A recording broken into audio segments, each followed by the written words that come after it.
Assalamu alaikum students. Today we are going to study about the translation skills. It means how to do effective and meaningful translation from one language to the other language. Students, जैसा कि आप जानते हैं corona के conditions की वजह से studies जो है वो ऑनलाइन मोड पर शिफ्ट हो चुकी हैं. हमारी पूरी कोशिश होती है कि हम आपको अच्छे तरीके से समझाएं ताकि आपके सारे कॉन्सेप्ट्स जो है वो क्लियर हो जाएं. फिर भी अगर आपको कोई मसला दरपेश हो क्योंकि कोई ना कोई कमी रह जाती है, आंसर क्वेश्चन सेशन भी हम कंडक्ट नहीं कर सकते ऑनलाइन मोड में, तो आप जो है अपनी क्यूरीज या क्वेश्चंस जो है वो बिला झिझक पूछ लिया करें. उनको भी उसी तरीके से जिस तरीके से डिमांड होगी या रिक्वायरमेंट होगी हम उनको साथ साथ क्लैरिफाई भी कर सकते हैं और मज़ीद एक्सप्लेन भी कर सकते हैं जिन चीज़ों में कमी बेशी रह गई हो. तो आज जो है लेक्चर को स्टार्ट करने लगे हैं. It is about translation skills and overview. हम सबसे पहले एक जायज़ा लेते हैं कि ट्रांसलेशन कहाँ किस चीज़ को जाता है. जब हम ट्रांसलेशन करना चाह रहे होते हैं तो उसके लिए रिलेटेड स्किल्स, एबिलिटीज़ या रिक्वायरमेंट्स या हमारी जो प्रिपरेशन है, तैयारी है, वो किन चीज़ों पर मुश्तमिल होनी चाहिए कि हम एक अच्छी ट्रांसलेशन प्रोवाइड कर पाएँ from one language to the other language. It is about when we translate national language into the international language, it is termed as translation. Simple तो यही कहा जा सकता है ना ट्रांसलेशन में कि एक ज़बान से दूसरी ज़बान में जब तर्जमा किया जाए या उसको कन्वर्ट किया जाए, तब्दील किया जाए, तो ये ट्रांसलेशन कहलानी चाहिए. लेकिन हमने यहाँ नेशनल लैंग्वेज और इंटरनेशनल लैंग्वेज का तज़किरा किया है. ऐसा क्यों? इसलिए कि हम जो टॉपिक ट्रांसलेशन का पढ़ने जा रहे हैं वो जनरल नहीं है. It is specific to the context of Pakistan. ये हमारे अपने मुल्क के लिहाज से है जहां हमारी लैंग्वेज यानी नेशनल लैंग्वेज उर्दू है. मोस्टली हमें इस चीज़ से वास्ता पड़ता है कि हमें उर्दू से इंग्लिश में ट्रांसलेशंस करना पड़ती हैं. तो हमने अपने ही कॉन्टेक्स्ट यानी पाकिस्तान के कॉन्टेक्स्ट को जहन में रखते हुए इसको डिफाइन ट्रांसलेशन को इसलिए किया है कि when we translate national language into the international language it is termed as translation. If we translate the international language into the national language it is then called as retranslation. अब इसक हमने pattern जो है उसको reverse कर दिया है थोड़ा सा. यानी बाज़ ये भी तो हमें करना पड़ जाता है कि international language meaning English language को जब नेशनल यानी हम अपनी उर्दू लैंग्वेज में ट्रांसलेट करना चाह रहे हो तो बज़ाहिर तो ये ट्रांसलेशन है, लेकिन टेक्निकल टर्मिनोलॉजी अगर बात की जाए तो फिर इसको रीट्रांसलेशन कहा जाएगा. इसको क्या कहा जाएगा? रीट्रांसलेशन. क्योंकि असल ट्रांसलेशन तो है उर्दू टू इंग्लिश. अब इंग्लिश में लिखी हुई चीज को दोबारा से उर्दू में करना है तो ये ट्रांसलेशन से गोया रीट्रांसलेशन कहलाएगा. The first language is called as source language and related text is termed as source text. यानी first language. अब ट्रांसलेशन के पॉइंट ऑफ व्यू से अगर देखेंगे यानी जब हमारी बात ट्रांसलेशन से मुतालिक है तो उस वक्त जो पहली लैंग्वेज है, फॉर एग्जांपल ट्रांसलेशन कब हम करते हैं उर्दू टू इंग्लिश, तो पहली लैंग्वेज हमारी क्या है? उर्दू. तो वो क्या होगी? सोर्स लैंग्वेज होगी. और उसे हम मुख्तसरन किस चीज़ से जाहिर करते हैं? SL के सिंबल से जाहिर करते हैं. और उसी पहली लैंग्वेज जो है फॉर एग्जांपल उर्दू, उसका लिखा हुआ टेक्स्ट जो होगा यानी रिटन मटेरियल, उसको हम क्या कहेंगे? सोर्स टेक्स्ट कहेंगे. और सिंबल के सूरत में उसे किससे जाहिर करते हैं? ST से जाहिर किया जाता है. The language into which we translate is known as target language. वो जबान जिसके अंदर उस पहली जबान का तर्जमा या ट्रांसलेशन की जा रही होती है वो यानी दूसरी जबान, उसको टारगेट लैंग्वेज कहा जाता है. यानी ट्रांसलेशन के पॉइंट ऑफ व्यू से अगर देखें तो हमारी सेकंड लैंग्वेज यानी इंग्लिश लैंग्वेज ही टारगेट लैंग्वेज होगी. और अगर रीट्रांसलेशन के फ्रेम से देखा जाए तो रीट्रांसलेशन के फ्रेम से इंग्लिश लैंग्वेज हमारी सोर्स लैंग्वेज होगी और उर्दू लैंग्वेज जिसमें हम उसे ट्रांसलेट कर रहे हैं वो फिर टारगेट लैंग्वेज बन जाएगी। यहाँ तक कॉन्सेप्ट क्लियर हो चुके हैं ना। ये ट्रांसलेशन सिंपल ट्रांसलेशन नहीं है कि आपने वर्ब्स याद कर लिए, टेंसेस याद कर लिए, आपकी थोड़ी बहुत वोकैबुलरी है तो आप तर्जमा कर रहे हैं तो बस भी ट्रांसलेशन हो रही है और ट्रांसलेशन स्किल्स भी पैदा हो गए हैं। जब हम ट्रांसलेशन स्किल्स कहते हैं तो it is something other than simple converting of sentences from one language to another language. So in basic terminologies का समझना बहुत जरूरी है। Translation, retranslation, source language, source text और टारगेट लैंग्वेज।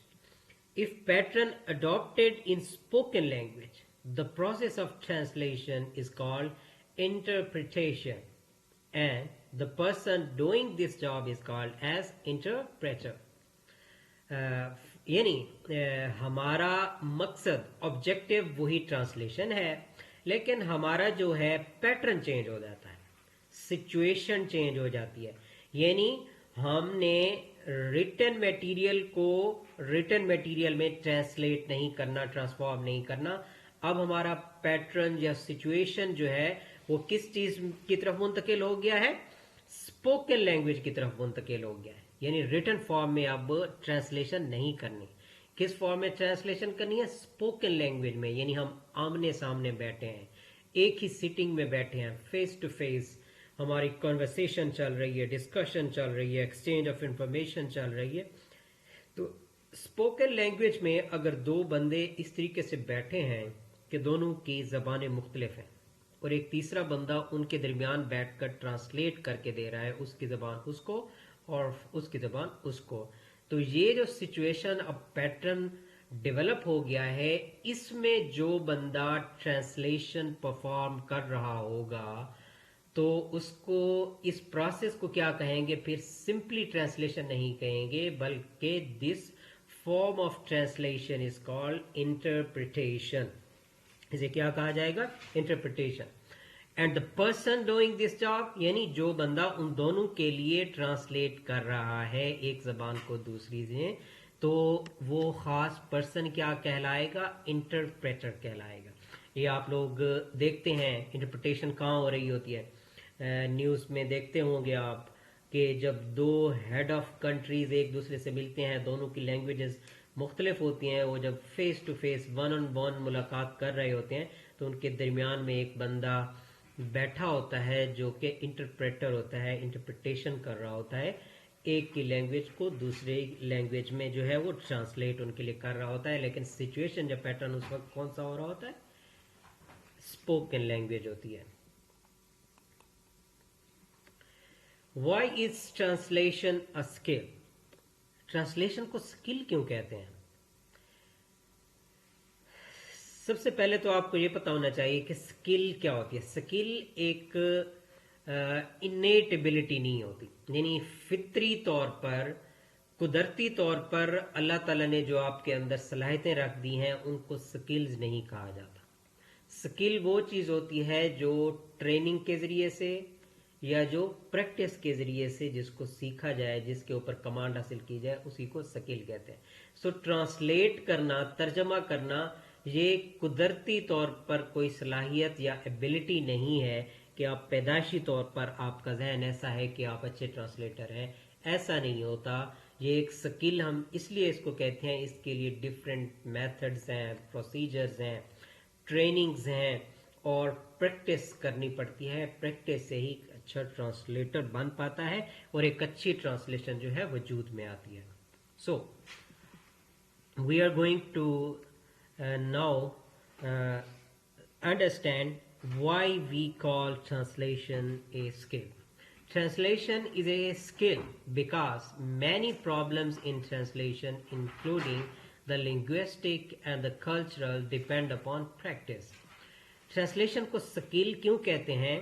क्योंकि इस लैंग्वेजेस में बहुत से मसाइल ऐसे होते हैं जब हम ट्रांसलेशन परफॉर्म कर रहे होते हैं, वो कल्चरल पॉइंट ऑफ व्यू से भी ہمیں ان کا سامنا کرنا پڑتا ہے، اور لنگوسٹک یعنی زبان دانی یا لسانیات کے پہلو سے بھی ان کا سامنا کرنا پڑتا ہے۔ تو ان مسائل کو ہم اس وقت تک ٹیکل نہیں کر سکتے جب تک ہم نے اچھے طریقے سے پریکٹس نہ کی ہو، اچھے طریقے سے ٹریننگ نہ لی ہو۔ اسی لیے چونکہ پریکٹس اور ٹریننگ کی ضرورت پڑتی ہے ان پرابلمس پر اوور کم کرنے کے لیے، لنگوسٹک اور cultural problems during translation, so we term it as a skill. Translation theory cannot teach a translator to write well, but it can provide training to acquire the skills for achieving accuracy and economy. Translation theories جو ہیں، جو ہمیں بتاتی ہیں کہ translation کیسے کرنی چاہیے، ہوتی کیا ہے، کس طریقے سے کرنی چاہیے، تو وہ کسی بھی ٹرانسلیٹر کو یہ نہیں بتاتی کہ اچھا کیسے لکھنا ہے، بلکہ ٹرانسلیشن تھیوریز اس کو ٹریننگ کے بارے میں بتاتی ہیں یا ٹریننگز پرووائڈ کرتی ہیں کہ وہ ان پرٹیکولر سکلز کو اچیو کر لے یا ان کو ماسٹر کر لے جو سکلز ضروری ہوتی ہیں ایکوریسی پیدا کرنے کے لیے اور اکانومی پیدا کرنے کے لیے وائل ڈوئنگ ٹرانسلیشن. یعنی ٹرانسلیشن کب فروٹفل ثابت ہوگی؟ جب وہ ایکوریٹ ہوگی ایک لینگویج سے دوسری لینگویج میں، جب اس میں اکانومی ہوگی. ایکوریٹ ہونے سے مراد کیا ہے؟ ایکوریٹ سے مراد یہ ہے کہ جو اوریجنل ٹیکسٹ تھا یا فرسٹ لینگویج تھی اس کا لکھنے والا مصنف، اس کا جو انٹینڈڈ میننگ تھا، یعنی جو میننگ یا میسج وہ کنوے کرنا چاہ رہا ہے، اگر ٹرانسلیٹڈ لینگویج یعنی سیکنڈ لینگویج میں آپ وہ انٹینڈڈ میسج مس کر دیتے ہیں تو اس کا مطلب ہے آپ کی ٹرانسلیشن فیل ہو گئی، آپ کی ٹرانسلیشن فیل ہو گئی. تو اس کو ایکوریٹ ہونا چاہیے. اکانومی کا مطلب کیا ہے؟ Economy means the kind of preciseness and conciseness needed to be followed without damaging the meaning. Economy سادہ مفہوم اس کا لیا جائے تو یہ اختصار یا مختصر ہونے کو کہتے ہیں، کیونکہ ہمیں ایکسپلینیشنز تو کرنی نہیں ہوتی. ٹرانسلیشن کا مطلب ہے ایک زبان کو دوسری زبان میں اسی طریقے سے ڈھال دینا. اپنی طرف سے کوئی اوپینین یا ایکسپلینیشن یا اضافہ تو ہم کر نہیں سکتے ہوتے. تو اس لیے پریسائزنیس اور کنسائزنیس، پریسائزنیس کا مطلب ہوتا ہے وہی درستگی، ہو بہو وہی میسج وہاں کنوے کر دیں، اور ہو بہو میسج اسی طریقے سے ہوگا کہ الفاظ کا چناؤ، سینٹنسز کی کنسٹرکشن اور ان کا ایک دوسرے سے لاجیکل کنیکشن اس طریقے سے دیا جائے کہ جو میسج یا میننگ فرسٹ لینگویج کے اندر موجود ہے، انٹینڈڈ میننگ وہی سیکنڈ لینگویج آفٹر ٹرانسلیشن موجود ہونا چاہیے. یعنی فرسٹ لینگویج کو پڑھنے والا قاری جو میسج اس سے اچیو کر رہا ہے، ٹرانسلیٹ کی ہوئی لینگویج کو پڑھ کر قاری بھی میسج وہی لے، تو تب ہم کہیں گے کہ اس میں پریسائزنیس ہے. کنسائزنیس کیا مطلب ہے؟ کنسائزنیس کہتے ہیں اختصار کو، لیکن یہ اختصار ایسا ہونا چاہیے کہ اس میں اتنا مختصر نہ کریں کہ انٹینڈڈ میننگ کہیں سکپ ہو جائے، کہیں ضائع ہو جائے، کہیں مس ہو جائے، اور اتنا اختصار کرنا چاہیے کہ مفہوم جو ہے وہ مکمل طور پر باقی رہے. تو یہ دونوں پراپرٹیز یا کوالٹیز تبھی اچیو ہوں گی جب ہم کہتے ہیں کہ ہماری ٹرانسلیشن میں ایکوریسی اور اکانومی ہے. تو اب یہ جب ہم یہاں اس چیز کی ایکسپلینیشن کر لیتے ہیں تو تبھی ہمیں اس چیز کا احساس ہوتا ہے کہ ٹرانسلیشن سمپل ایک ٹاسک نہیں ہے، بلکہ یہ ایک سکل ہے، اور سکل ہمیشہ ٹریننگ اور پریکٹس سے حاصل کی جاتی ہے. Translation spectrum and biasness. اب ٹرانسلیشن بائسنیس کا لفظ ہم نے کیوں بولا؟ بائسنیس کہتے ہیں کسی تعصب کا شکار ہو جانا، جانبداری کا اظہار کر دینا، یا لائکنگ اور ڈس لائکنگ کے چکر میں پڑ جانا. کیونکہ یہ ہو سکتا ہے کہ ایک ٹرانسلیٹر جو کسی دوسری زبان کو ٹرانسلیٹ کر رہا ہے، اگر اس کے اندر سپیریورٹی کمپلیکس ہے اپنی لینگویج کا، وہ سمجھتا ہے پوری دنیا میں میری لینگویج سے زیادہ اچھی اور بہتر کوئی لینگویج نہیں ہے، जानदार लैंग्वेज नहीं है तो लामहला वो बायसनेस का शिकार हो जाएगा। और इसी तरीके से इसमें बायसनेस क्रिएट करने के लिए कुछ और फैक्टर्स भी किरदार अदा कर रहे होते हैं। फॉर एग्जांपल अगर हम एक मिसाल ये लें कि साउथ एशिया, और साउथ एशिया में भी सब कॉन्टिनेंट की हिस्ट्री के ऊपर किसी बुक को अगर ट्रांसलेट किया जाना मकसूद है और ट्रांसलेटर या इंडिया से है या पाकिस्तान से है, लेट से वो इंडिया से है ट्रांसलेटर, जब वो 1965 की वार की बुक को ट्रांसलेट करना चाह रहा है तो लामहला वो बायसनेस का शिकार होगा, क्योंकि वो अपने मुल्क को नीचा नहीं दिखाना चाह रहा होगा। तो ट्रांसलेशन में ये बायसनेस जो मुख्तलिफ फैक्टर्स अदा कर रहे होते हैं, किस तरीके से पैटर्न्स को डेवलप करता है, जो डिफरेंट किस्म की ट्रांसलेशंस फिर वजूद में आती हैं, उन के लिए एक स्पेक्ट्रम डेवलप हो जाता है डिफरेंट कैटेगरीज के लिहाज से, उसको हम ट्रांसलेशन स्पेक्ट्रम कहते हैं। तो इस स्पेक्ट्रम के दो एंड्स हैं, यानी फर्स्ट एंड पर मौजूद होता है सोर्स लैंग्वेज बायस और दूसरे एंड पर मौजूद होता है टारगेट लैंग्वेज बायस। यानी सोर्स लैंग्वेज बायस का मतलब ये है कि ट्रांसलेटर जो होता है वो सोर्स लैंग्वेज का असर उसके ऊपर बहुत हावी होता है, तो उसकी ट्रांसलेशन में सोर्स लैंग्वेज का असर नुमाया तौर पर झलकता है, उसी के फीचर्स होते हैं, उसी की कंस्ट्रक्शंस होती हैं और उसी का सारा कल्चरल और लिंग्विस्टिक इफेक्ट जो है वो जाहिर हो रहा होता है ट्रांसलेशन में।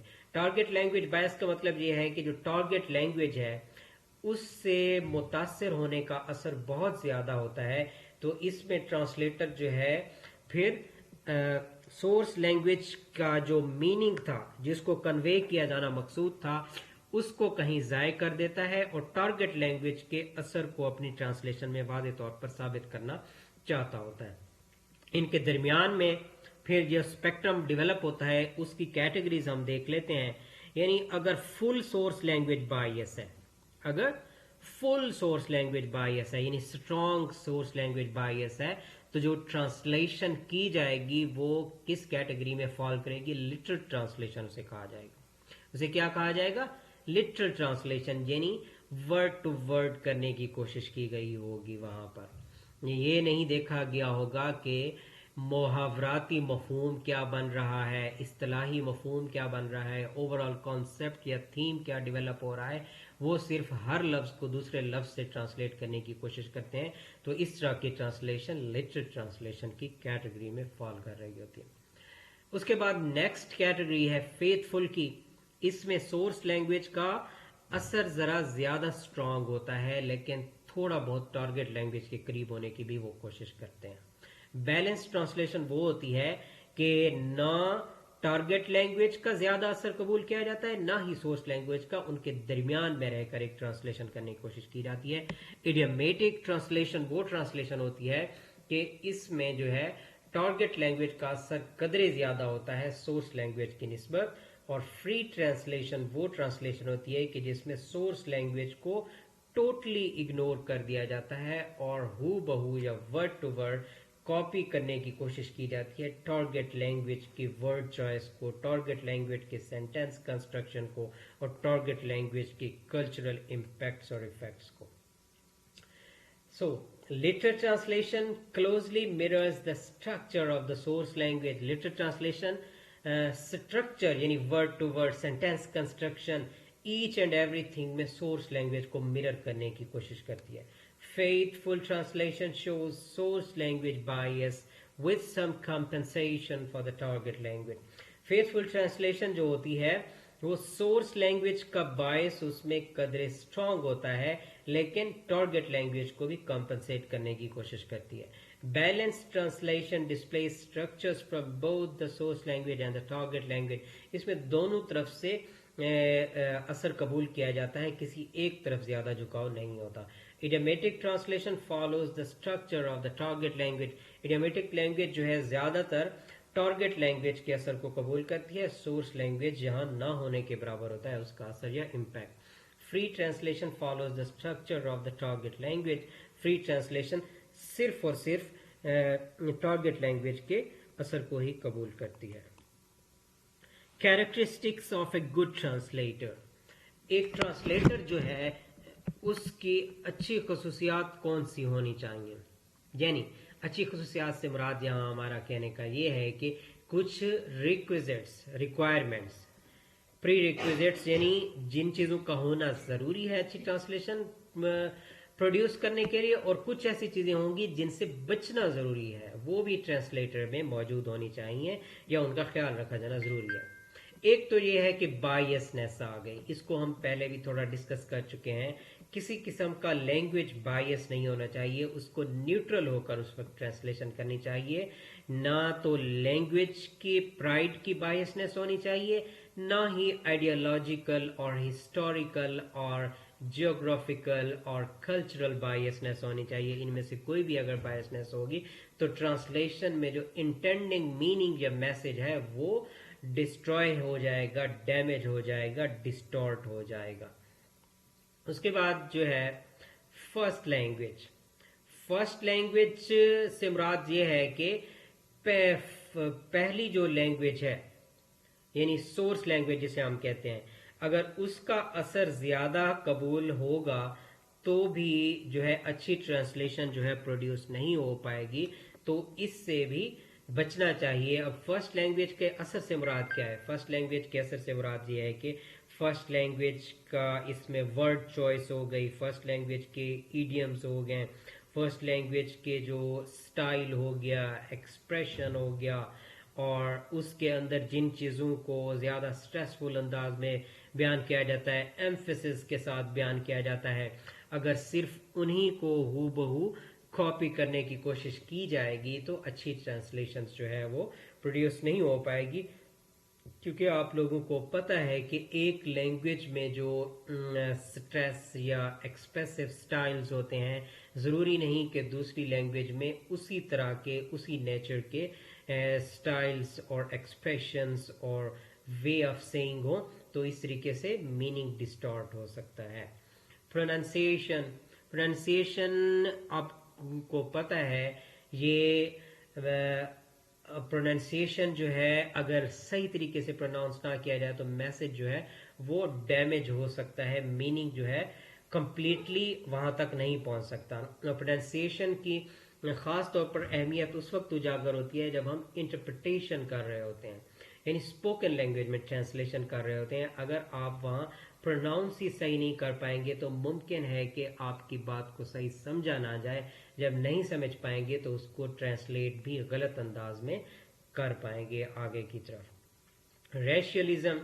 ریشیلزم میں بھی مختلف آئیڈیالوجیکل بائیسنیس اس میں آ جاتی ہے، لینگویج کا پرائڈ بھی آ جاتا ہے، اور دوسرے تعصبات بھی اس میں سارے شامل ہو جاتے ہیں، تو یہ بھی بہت افیکٹ کرتے ہیں۔ اگر آپ ریشیل مائنڈ کے ساتھ ٹرانسلیشن کرنے بیٹھیں گے تو وہ ایک گڈ ٹرانسلیشن نہیں ہو پائے گی۔ اس کے بعد ہے جی پرسنالٹی ٹریٹس۔ پرسنالٹی ٹریٹس میں کون سی چیزیں آ جاتی ہیں؟ پرسنالٹی ٹریٹس میں یہ ہوتا ہے کہ کسی شخص کے اپنی جو پرسنالٹی کا بلڈ اپ ہے وہ بہت کردار ادا کرتا ہے۔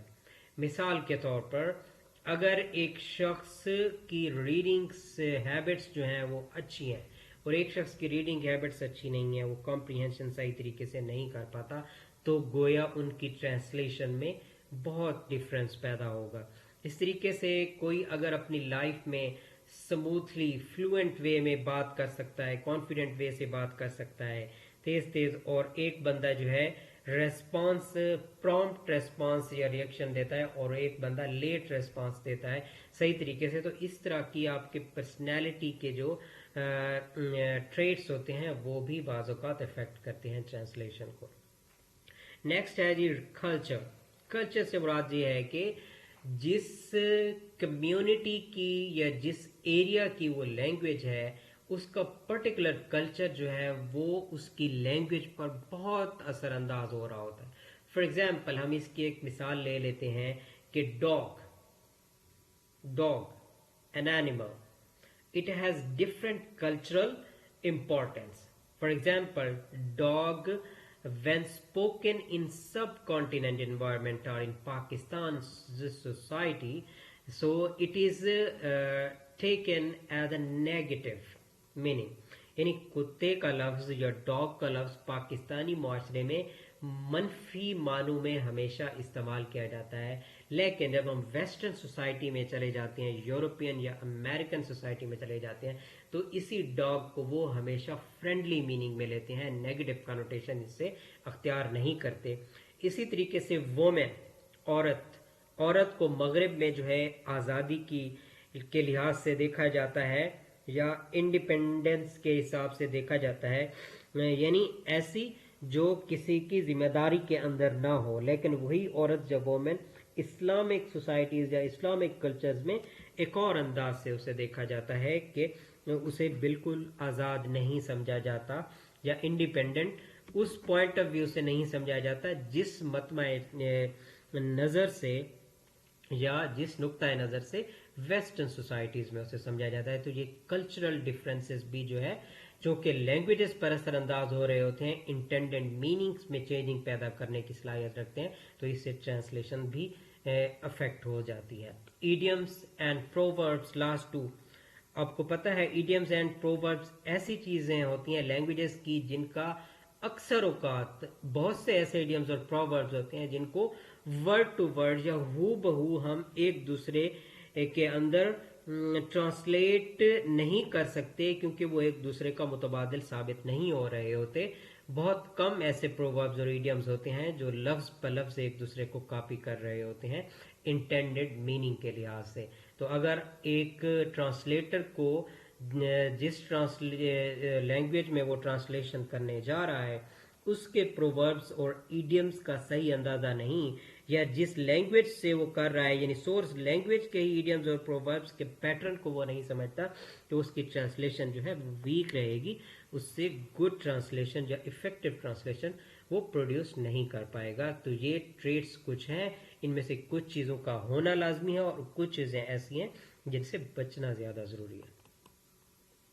प्रोसेस ऑफ ट्रांसलेशन, यानी ट्रांसलेशन हम स्टार्ट करने लगे, हमें एक प्रोजेक्ट पर काम कर रहे हैं, तो हमें उसमें कौन से जो बेसिक स्टेप्स हैं उनको जहन में रखना होगा और उनको परफॉर्म करना होगा। तो प्रोसेस ऑफ ट्रांसलेशन में जो है सबसे पहले जो स्टेप आ जाता है वो है ओवरव्यू, यानी जो मटेरियल हमें दिया गया है जिसको हमने ट्रांसलेट करना है, सबसे पहले तो उसका एक जायज़ा लेना है, इब्तदाई ओवरव्यू, यानी उसको पढ़ना है, हमने स्टडी करना है, उसकी लैंग्वेज को समझने की कोशिश करनी है, वो किस सब्जेक्ट के ऊपर लिखा हुआ है, उसके अंदर कौन सी टोन है, किस तरीके से उसको डील किया गया है, राइटिंग स्टाइल किस तरीके से है, तो ये हमें सही कम्प्रीहेंशन में मदद देगा। सबसे पहला स्टेप हमारा ओवरव्यू है। जब हम अच्छे तरीके से उसका व्यू ले लेते हैं, उसको समझ लेते हैं, तो अब हमारा पहला स्टेप है, हमने इनिशियल ट्रांसलेशन करनी है।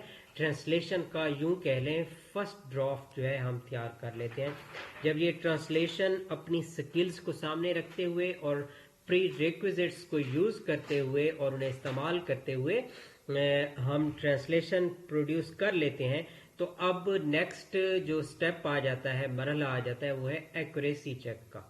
एक्यूरेसी चेक का मतलब एक दफ़ा फिर उस ट्रांसलेशन को चेक करना है कि उसके अंदर कौन सी गलतियां रह गई हैं, कौन सी चीज़ें इररेलेवेंट हैं, कौन सी चीज़ें अनइम्पॉर्टेंट हैं, या कौन से अहम पॉइंट रह गए थे जो ओवरव्यू के दौरान जिन्हें जहन में तो रखा गया था लेकिन इनिशियल ट्रांसलेशन प्रोड्यूस करते वक्त उनको मिस या स्किप कर दिया गया था, तो उनको हम दोबारा से पुट कर सकते हैं कुछ चीज़ों को, और कुछ चीज़ों को टेक आउट कर सकते हैं।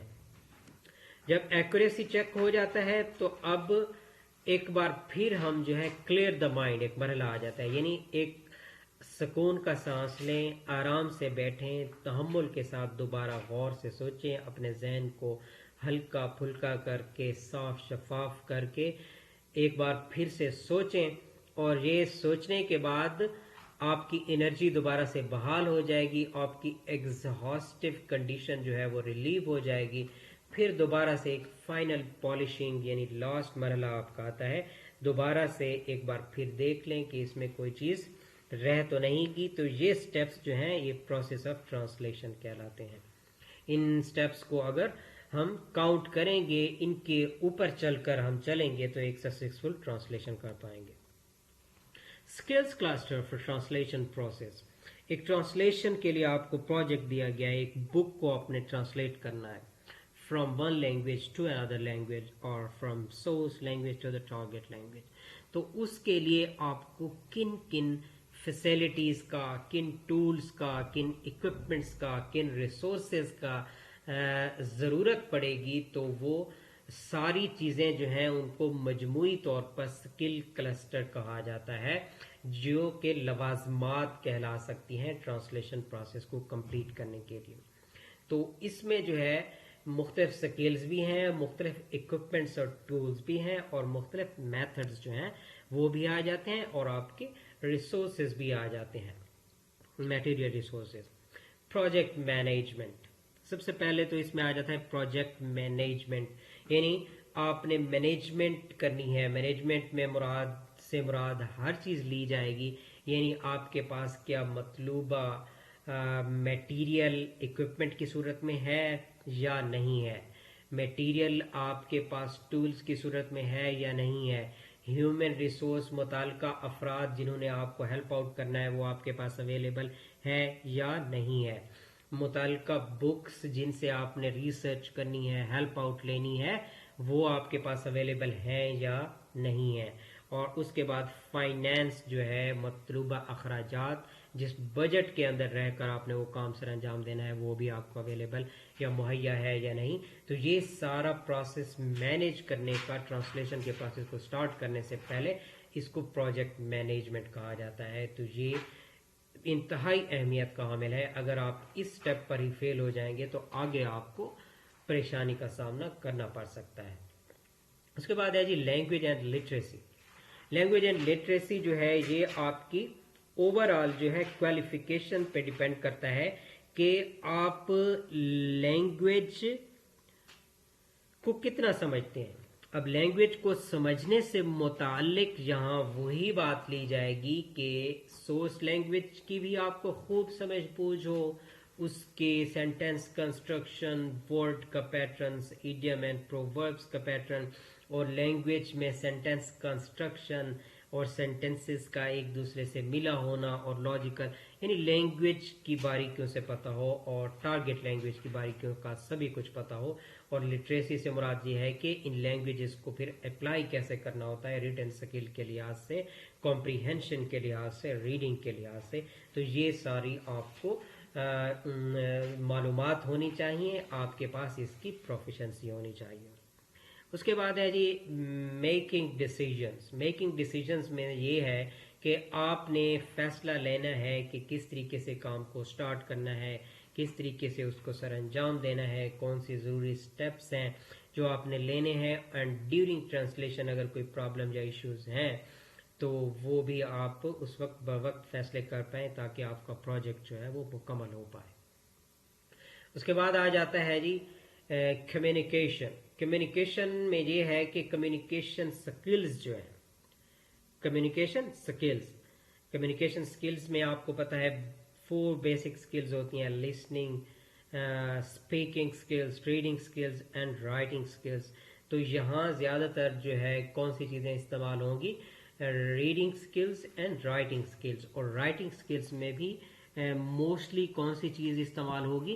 جس میں رائٹنگ ایکسپریشن آ جاتا ہے اور رائٹنگ سٹائل آ جاتے ہیں.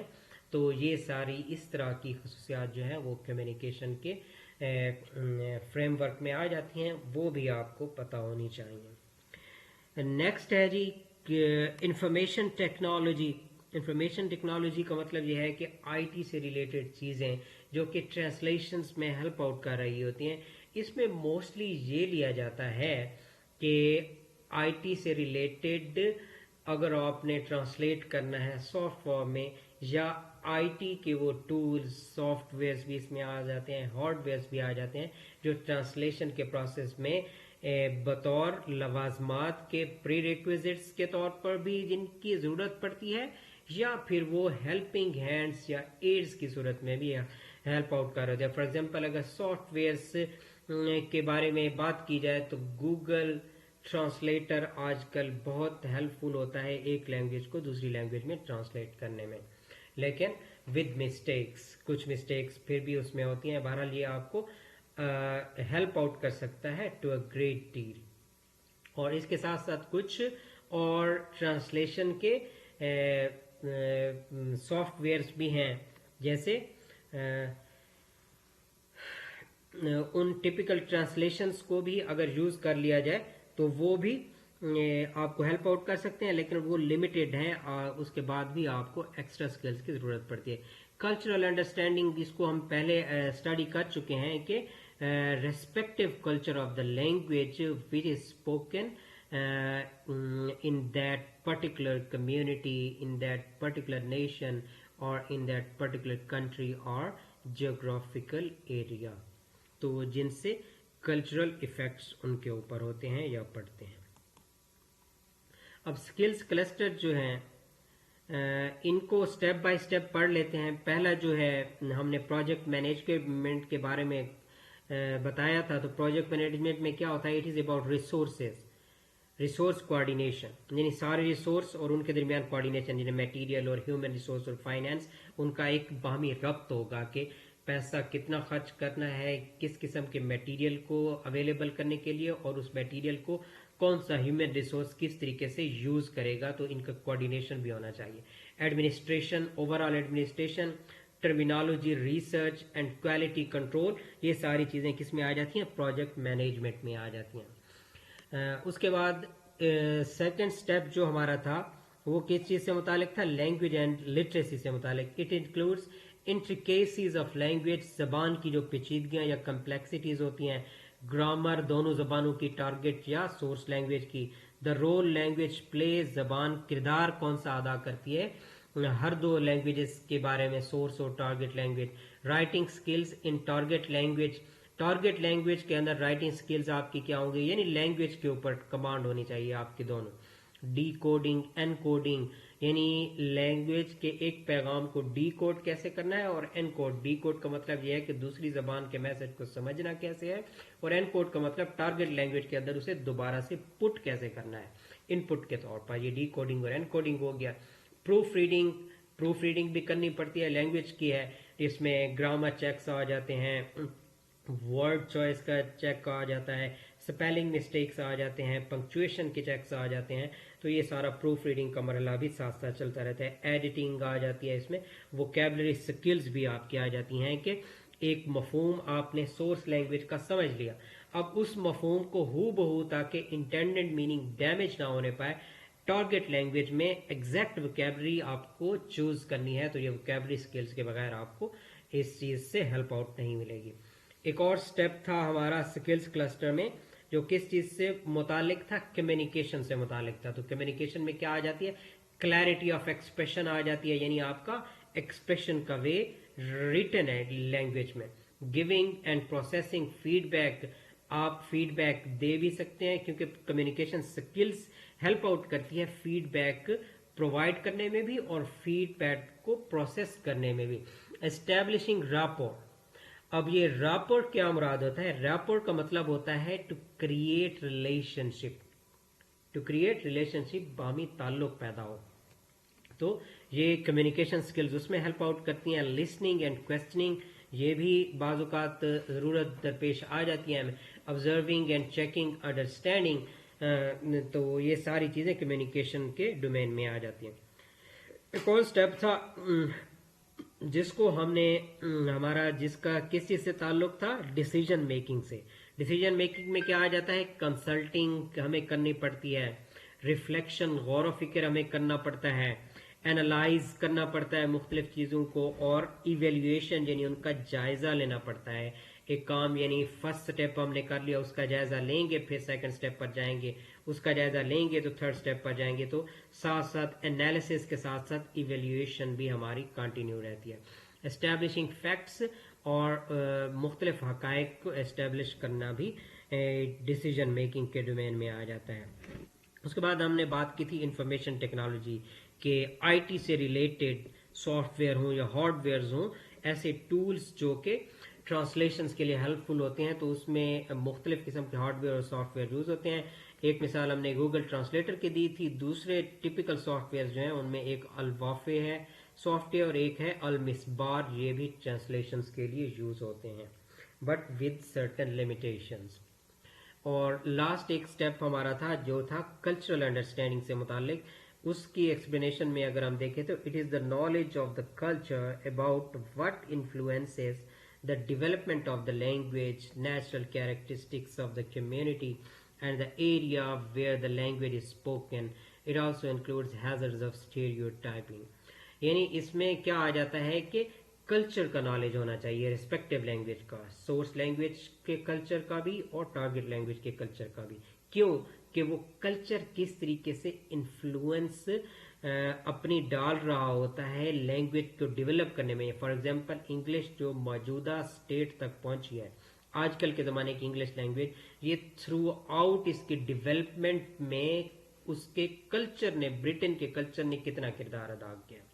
تو اس طریقے سے اب اردو لینگویج موجودہ سٹیج پر جب پہنچی ہے تو اردو لینگویج کو یہاں تک ڈیولپ ہونے میں سب کانٹیننٹ کے انڈیا اور پاکستان کے کلچر نے کتنا کردار ادا کیا. تو اس طرح کلچرل انڈرسٹینڈنگ ہونی چاہیے اور اس کمیونٹی کی کیریکٹرسٹکس یعنی جس کمیونٹی میں وہ کلچر ڈیولپ ہوا اور لینگویج بولی جاتی ہے ان کا پتہ ہونا چاہیے اور ان خاص علاقوں کا پتہ ہونا چاہیے جہاں جہاں وہ زبان بولی جاتی ہے. مثال کے طور پر انگلش کی بات کی جائے ایز اے ٹارگٹ لینگویج تو وہ برٹن میں بھی بولی جاتی ہے، امریکہ میں بھی بولی جاتی ہے اور شاید دوسرے علاقوں میں بھی بولی جاتی ہے. تو ریسپیکٹیو ایریاز کا بھی ہمیں پتہ ہونا چاہیے. تو یہ اسکل کلسٹرز ہے، یہ بھی آپ کو اسی طریقے سے ہیلپ آؤٹ کر رہا ہوتا ہے ایک ٹرانسلیشن کو سکسیسفل بنانے میں. تو اسٹوڈینٹس یہاں تک جو ہے ہمارا یہ ٹاپک جو ہے ختم ہو جاتا ہے which was about translation skills. تو اس کو اچھے طریقے سے سمجھنا ہے کیونکہ یہ just converting of sentence into an other knowing the rules of tenses or the simple vocabulary پر ڈیپینڈ نہیں کرتا. یہ certain skills اور proficiencies and training اور practice پر ڈیپینڈ کرتا ہے. اس لیکچر کو غور سے پڑھیں اور سمجھنے کی کوشش کریں. ایک اور لیکچر کے ساتھ آپ کے سامنے جلد ہی حاضر ہوں گے. تب تک کے لیے اللہ حافظ.